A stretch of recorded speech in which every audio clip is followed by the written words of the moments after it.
माँ शारदा को नमन करता हूँ, जिनकी प्रेरणा से जो कुछ कर पाया, इस वजह से मैं यहाँ उपस्थित हूँ, उनका कृतज्ञता ज्ञापन करता हूँ। मंच पर उपस्थित परिवार मिलन संस्था के अध्यक्ष आदरणीय अरुण पुरीवाल जी, मेरे अग्रज डॉक्टर प्रेमचंद्र त्रिपाठी जी, सुरीट जी, डॉक्टर ऋषिकेश राय जी और शिक्षाविद डॉक्टर राजेश्वरी शुक्ला जी। इसके अलावा संस्था के संयोजक डॉक्टर दुर्गा व्यास जी और राजेंद्र दारूनी जी, जिनका विशेष ने हमारे साथ रहा है, जिन्होंने हमारे इस यहाँ तक पहुँचने में पूरी सक्रिय भूमिका निभाई है। इसके अतिरिक्त इस सम्मान के लिए, इस सम्मान के साक्षी बनने के लिए सभागार में उपस्थित सभी वरिष्ठ जनों, सूझीजनों और मित्र हितैषियों को मैं उनकी उपस्थिति को नमन कर रहा हूँ, उनको धन्यवाद ज्ञापित कर रहा हूँ।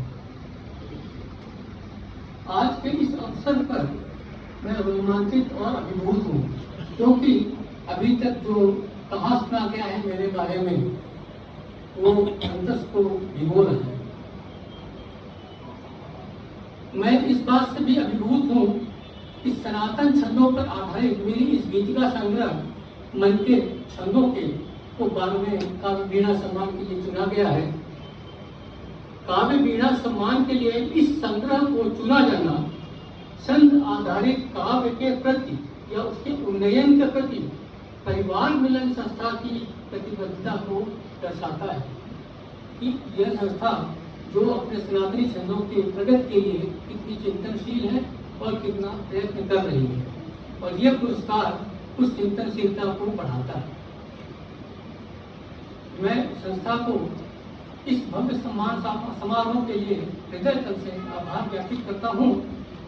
मैं काव्य वीणा सम्मान के लिए बनी समिति, जिन्होंने इन रचनाओं को जो प्रतियोगिता में शामिल थी, उनको पढ़ा, उनका अवलोकन किया, उनको समीक्षात्मक ढंग से उनकी विवेचना करके और उसमें से मेरी इस कृति को इस सम्मान के लिए चुना, उसके लिए बहुत बहुत हृदय से धन्यवाद ज्ञापित करता हूँ। जैसा कि मेरे अग्रज ने बताया था कि परिवार से बहुत कुछ मिलता है। मैं अगर ये कहूँ कि मेरी यह साहित्यिक यात्रा जो अपने परिवार से, जब मैं यहाँ छोटा था तो इसी तरह से मेरी साहित्यिक यात्रा का बीज बोया गया। मैं इस चीज के लिए पूरी जो कुछ हो रहा है आज, उसके लिए पूरा श्रेय मैं अपने परिवार को देता हूँ, जिसने बचपन से ही विभिन्न सांस्कृतिक, सामाजिक और साहित्यिक गतिविधियों से पूरे परिवार को, जिसमें मैं भी शामिल था, एक बच्चे के रूप में जोड़े रखा। मैं धन्यवाद ज्ञापित करता हूँ, आभार व्यक्त करता हूँ, नमन करता हूँ अपने अग्रजों को, जिनका साहित्य के प्रति गहरा जुड़ाव था।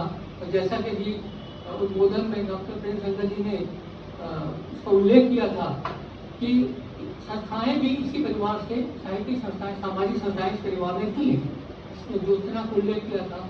मैं एक छोटी संस्था जिसका ज़्यादा चर्चा नहीं होती, वो बच्चों के लिए बनी थी, बाल भारत। मैं उसको भी इस चीज के लिए श्रेय देता हूँ कि बच्चों को उस संस्था के माध्यम से साहित्य से कैसा जोड़ा जाए, ये संस्था इस क्षेत्र में, जैसे कि अपने प्रेमचंद्र जी ने बताया था कि डॉक्टर अरुण प्रकाश अवस्थी, जिसको हम बोल सकते हैं एक तरह से, हम बोल में बोले तो फौजी भाषा बोलते हैं, टॉर्च बेगर, जिन्होंने एक मसाल चलाई और उसको आगे बढ़ाया डॉक्टर प्रेमचंद्र त्रिपाठी जी ने।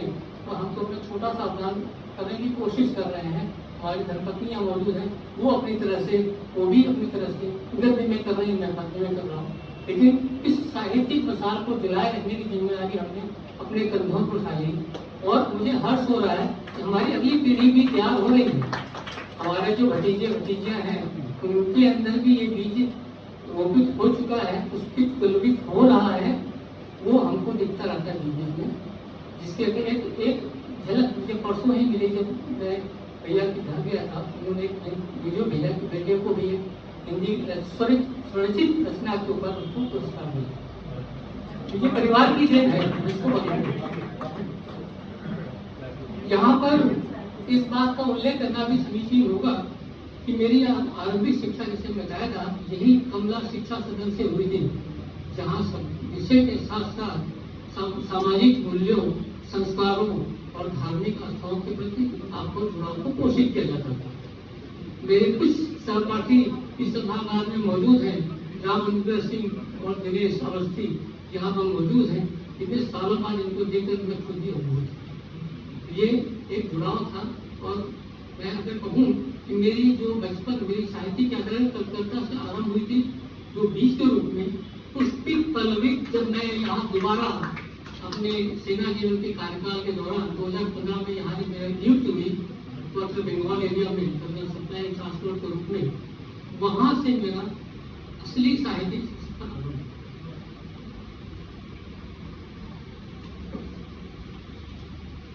वर्षों की सेवा थी, जहां पर हिंदी से हमारा कोई रिश्ता नहीं था, सारा काम अंग्रेजी में होता था। यहाँ तक कि जो हमारे सैनिक होते, जो ऑर्डर पास करते थे, वो रोमन हिंदी में लिखते थे। उनको अंग्रेजी नहीं आती थी, लेकिन उनका वर्णमाला जो होती थी अंग्रेजी होती थी। अगर उसको राम लिखना तो आने लिखते थे, उनको भले ना आती, लेकिन वो लिखते थे। वो उस पृष्ठभूमि में करीब 3-4 दशक तक जाप प्राप्त हुई। और लेकिन जो हिंदी का बीज, जो हिंदी के भाव, हिंदी के प्रति जुड़ाव जो रोपित हुआ था परिवार के द्वारा, और जैसा कि हम जिस उर्वरा भूमि से आते हैं, बैलवाड़ा क्षेत्र से, वो बीज तो अंदर था। और वो धीरे धीरे उसको खाद पानी कब मिला, जब मैं 2014 में मीनू के पीछे इन्होंने 2010 में अपनी साहित्यिक यात्रा शुरू की थी। मैं इनसे 4 साल पीछे चलता रहा, मैं सीखना शुरू किया। मैं कहने को मुझे कोई संकोच नहीं। तो इस यात्रा में एक चीज का मैं उल्लेख करना अनुचित नहीं समझूंगा कि आज सब लोग सोशल मीडिया की बहुत बुराई करते हैं, लेकिन मैं अपने को भाग्यशाली मानता हूँ। इसी सोशल मीडिया के माध्यम से ही मैंने छंद सीखा, उनकी साधना की, कई मंचों से जुड़ा, जिनमें वास्तव में साहित्य के प्रति, हिंदी छंदों के प्रति काम या गद्य के प्रति काम होता था, और बहुत गंभीर ढंग से काम होता था। उनमें से जो कई साहित्यिक गुरु बने, उनसे आज तक कभी भी मिला भी नहीं, लेकिन उनका प्रेम, उनका मार्गदर्शन मुझे हमेशा मिलता रहा और अब भी मिलता रहता है। जब भी मैं कुछ लिखता हूँ, उनमें से कुछ लोगों के पास मैं भेजता हूँ, तो कहीं भी अगर कोई त्रुटि चूक हो जाती है, तुरंत मुझे बताते हैं। और वो जो परिष्कार होता है, वो प्रक्रिया हमेशा जारी रहती है। और मैं ये नहीं कह सकता कि मैंने सब कुछ सीख लिया है, थोड़ा सीखा है, तो बहुत सीखने की इच्छा है, और उसकी साधना करूँ। छंदों से मेरा अनुराग इसलिए बढ़ा क्योंकि मुझे ऐसा लगा, जब मैं शुरुआत में जुड़ा तो बहुत सारे अतुकाल कविताएं या ऐसी चीजें थी, और एक तरफ जब मैं छंदों जुड़ा तब मुझे पता लगा कि लय या शिल्प, ये जो चीजें हैं, ये कविताओं में जान जाती है। अगर ये चीज अगर किसी कविता में मौजूद है तो उसकी देयता बढ़ जाती है, आप जो गा सकते हैं। अतुकाल कविता पढ़ सकते हैं, लेकिन साथ उनको गा नहीं सकते, उनको आप लय में जोड़ नहीं सकते, उससे आपके गीत गाने नहीं बन पाएंगे। शायद तो बनेंगे तो कुछ है, प्रयोग हो रहे हैं, उन पर मैं चर्चा नहीं करूंगा। लेकिन असली जो जान काव्य में आती है वो छंदों से, इनके अंदर सारे शिल्प के गुण मौजूद हैं। इसलिए मैंने अपने आप से संकल्प लिया, अपने खुद के लिए, कि अगर मैं काव्य लिखूंगा तो सिर्फ छंदों में लिखूंगा। और उन छंदों में से कई सारी विधाएं छंदों में हैं, जिसमें कि गीतिका छंद भी है, गीतिका विधा भी एक विधा है। इसके अलावा घनाक्षरी है, दो है, चौपाई, कुंडलिया और बहुत सारी चीजें हैं। हमारे संख्या आती है, तो ज्यादा नहीं कहूँगा, लेकिन मैं ये फिर से कर रहा हूँ, रेखांकित कर रहा हूँ कि सोशल मीडिया के प्रभाव से मैंने काफी कुछ सीखा, और ये यात्रा अभी जारी है। अंत में इस पूरी यात्रा में अगर मेरा सबसे ज्यादा जो सबसे निकट सहयोगी रहा या मेरा मार्गदर्शक रहा है, वो मेरी धर्मपत्नी मीनू त्रिपाठी, जिन्होंने हमेशा एक जिसको बोलते हैं, कहते हैं कि निंदक नेड़े राखी आंगन टूटी सवाए, तो वो काम हमेशा मीनू करती रही है। और जहाँ भी मैं कहीं चूकता था या उनको पसंद नहीं आती, बहुत बेकार है, इसको बदल दो या कुछ छोड़ दो, तो मैं लगता था इसको ठीक कर लूंगा। और मतलब इसका ये फायदा हुआ कि एक साहित्यकार पति होने का, जी, जब निंदा होगी, परिष्कार होगा, तो प्रशंसा भी मिलेगी। उस प्रशंसा की सहभागी आप बनी ही हैं। आप देख लीजिए, जो कुछ भी है तेरा कुछ को अर्पण, जैसे आपने कहा था वैसे मैं भी कर रहा हूँ। जी, जी जी बिल्कुल सब कुछ एक दूसरे पूरक बने इस मामले में, इसको कोई फायदे में पूरक और प्रेरणा। तो ये जो प्रेरणा और आलोचना की यात्रा चलती रही सतत, कभी कभी अच्छा भी लगता था, कभी कभी बुरा भी लगता था, लेकिन हमेशा एक चीज देखिए, आलोचना को अगर आप सही ढंग से लेंगे तो आप परिष्कार कर पाएंगे। और आलोचना को कभी दिल में नहीं लेना, मानस में लेना है और उसका शुद्धिकरण करना है, और शुद्धिकरण करते रहे तभी आपके सामने एक इतना संग्रह आपके सामने रखेंगे। तो अब मैं अधिक कुछ नहीं बोलूंगा। इस छंद की कुछ रचनाएं अगर आपकी अनुमति हो तो कुछ रचनाएं आपके सामने रखूंगा, लेकिन सब कुछ माँ वीणा के आशीर्वाद से ही होता है, तो पहले वहीं से शुरू करूंगा। शारदा दास को मैं वंदन करता हूँ। मातु वीणा पाणी मन में भाव शुभ भर दीजिए, शब्द का भंडार खाली हो न यह वर दीजिए, लेखनी गणपति सरीखी बस सतत चलती रहे, सर्वदा सार्थक लिखूं उपकार यह कर दीजिए, छंद साधक मैं बनूं सीख कर लिखता रहूं, शुद्ध संप्रेषण रहे अनुकूल अवसर दीजिए, भावना हर एक की मैं काव्यमय प्रेषित करूं, हाथ निज आशीष का इस शीश पर धर दीजिए, चेतना जागृत प्रकृति प्रति काव्य से मैं कर सकूं, हर प्रदूषण भेद पाऊं बस हमें शर दीजिए, देश प्रति सम्मान भारतवासियों में बढ़ सके, प्रेरणा जो दे सके उत्कार सुंदर दीजिए, जो दिया है आपने उसको सहेजूं मैं सदा, काव्य नभ में उड़ सकूं मजबूत से कर दीजिए, मातु वीणा पाणी मन में भाव शुभ भर दीजिए, शब्द का भंडार खाली हो न यह वर दीजिए।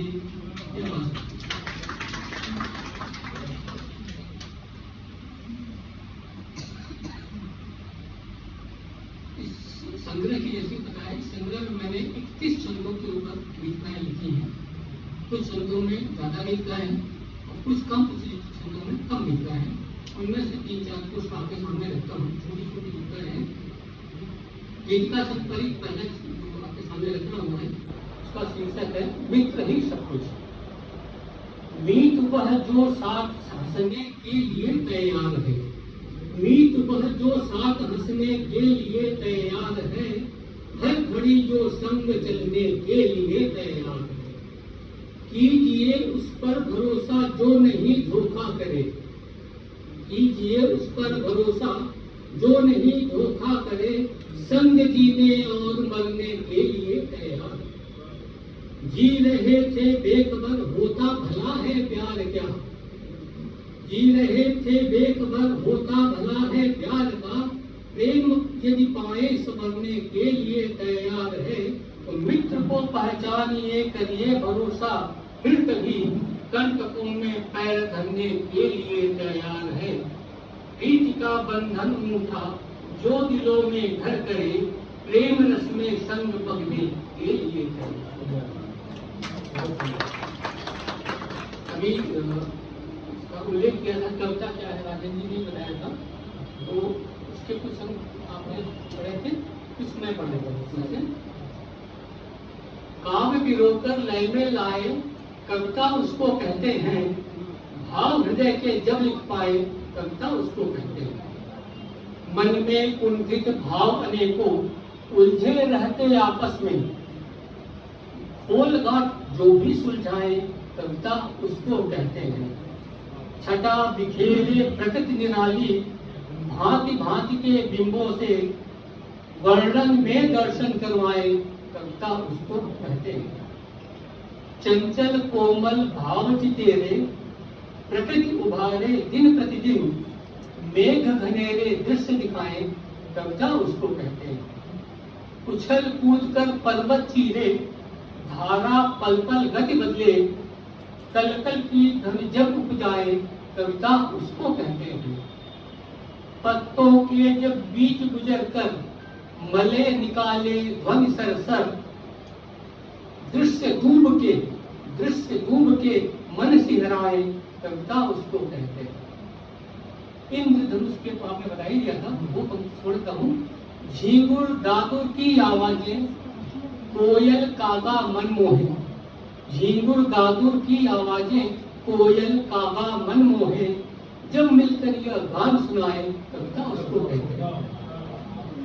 गीत छंद उन्मुक्त लिखे, अंतिम पंक्ति है, गीत छंद उन्मुक्त लिखे जब, बंधन मन के खोल सभी, लय में या बिन लय सब गाए उसको कविता कहते हैं।